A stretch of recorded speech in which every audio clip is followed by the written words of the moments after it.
उत्तर प्रदेश लोधा, दक्षिण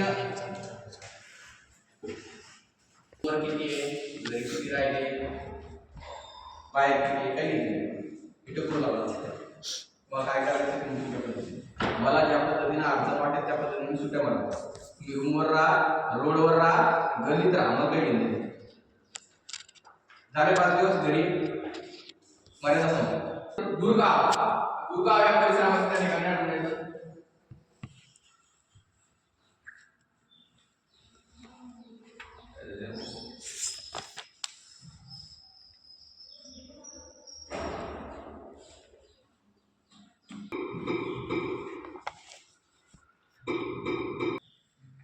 चला किती मुरा ठीक आहे.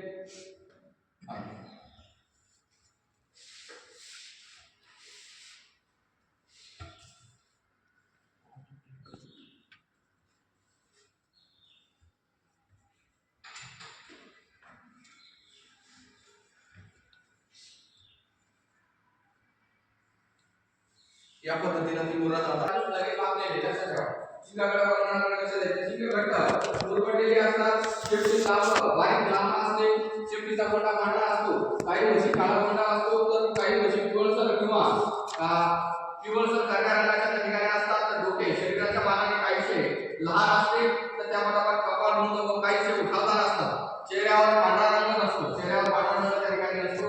म्हशीचे डोळे उठावदार व चमकदार असतात. डोळे कसे उठावदार आणि चमकदार त्या ठिकाणी आढळून येतात. कान लहान व लोंबटे असतात. मान लांब व बारीक असते, मान लांब आणि बारीक तुम्हाला त्या ठिकाणी सांगितलेल्या वर्णनामध्ये. रेड्याची मान मात्र जाड असते, छाती रुंद व घेरदार असते, पाय आखूड व पुढे काळे असतात. पुढे त्या ठिकाणी कशा वर्णन केलेले काळ्या रंगात. पाठ लांब व रुंद असते, तर म्हशीची कास मोठी असून दुग्ध शिरा जाड व नागमोडी आकाराची. म्हशीची शिरा त्या ठिकाणी जी आहे ती जाड आणि नागमोडी असते. आणि जाड आणि नागमोडीचा उद्देश काय असतो, त्याचा विस्तार असा जर विचार केला आपण तर एकंदरीत त्या म्हशी किंवा त्या गायी जास्तीत जास्त दूध देणाऱ्या असतात, जास्तीत जास्त दूध देणाऱ्या असतात. कशा चालू केलं मोबाईल